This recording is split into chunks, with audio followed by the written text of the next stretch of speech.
Hey, History Fair, Joseph here, and I'm going to drink this glass of water. And there's not very much you can do to stop me.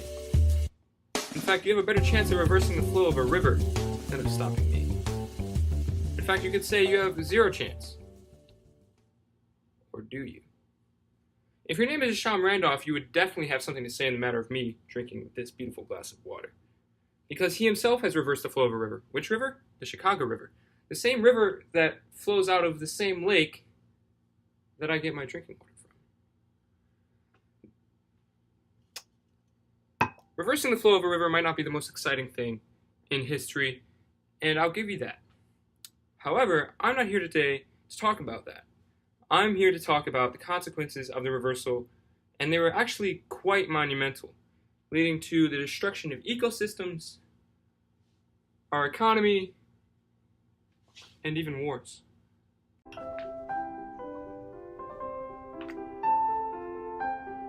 Oh, I didn't see you there. I was just enjoying my fine wine and my newest collection to my plethora of books that I call a library, the Odyssey. In fact, one could say that the reversal of the Chicago River in its own respective way was an odyssey due to the hurdles that they had to overcome. Sylvester Chesbrough and Isham Randolph were the two main players in the reversal of this river. Sylvester Chesbrough was the president of the sanitary district, and Isham Randolph was the chief engineer to the project itself. Now, I know what you're thinking. Why reverse the Chicago River?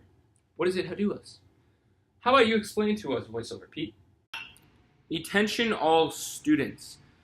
The reason for the reversal of the Chicago River was for sanitary reasons. People were pouring their waste into the river, and the river, of course, flowed into Lake Michigan. This was detrimental to the cleanliness of our only source of drinking water. We could not have become the city we are today if it were not for the reversing of this river. Back to you, Joe Dunnigan.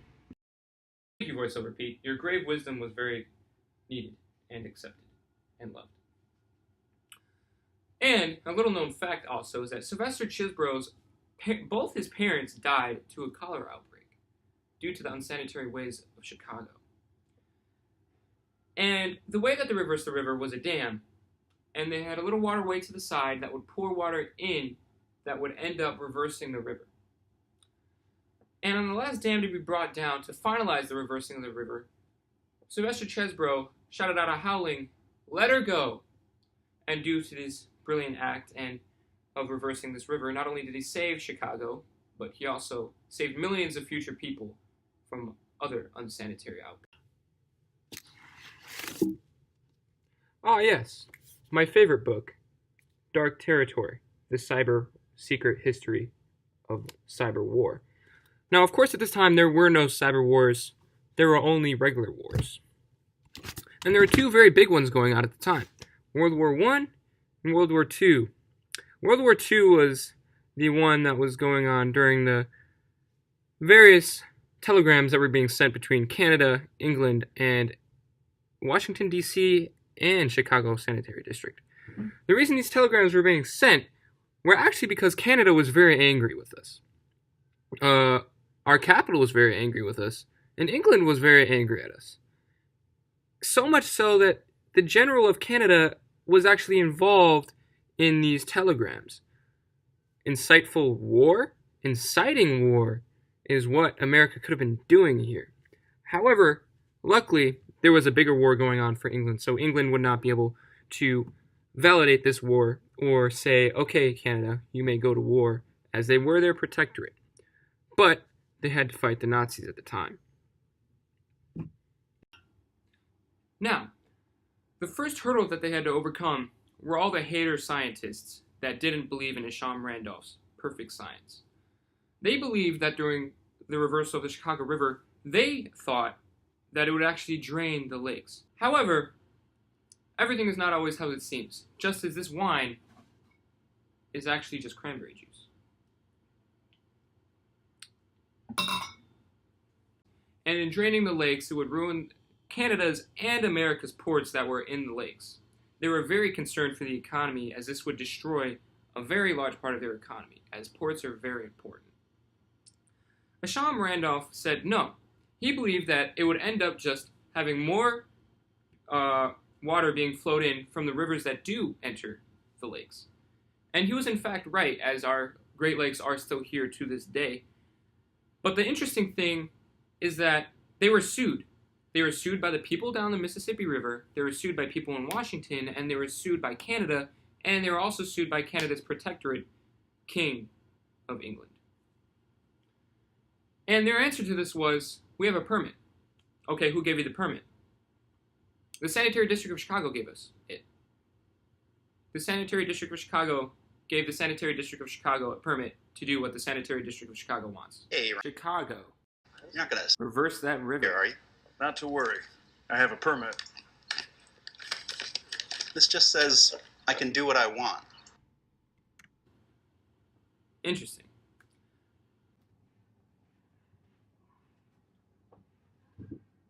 Now, gentlemen, we are being sued by multiple people.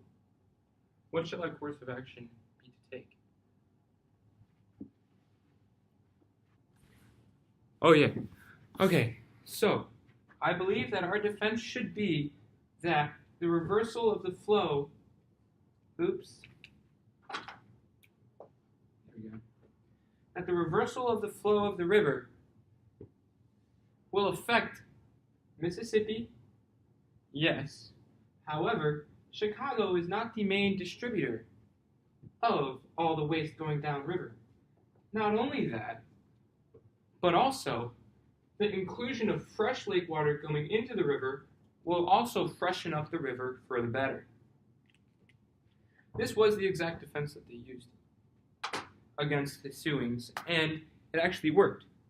It went all the way up to the Supreme Court, and the Supreme Court sided with Chicago, mainly for the fact that you cannot just blame Chicago for all the waste.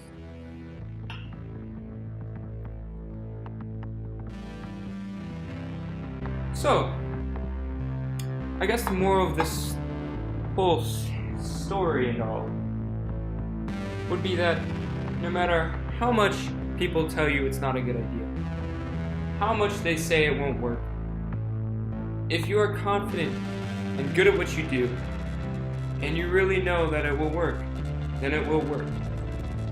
So I guess Isham Randolph really did stop me from drinking this glass of water by doing the impossible.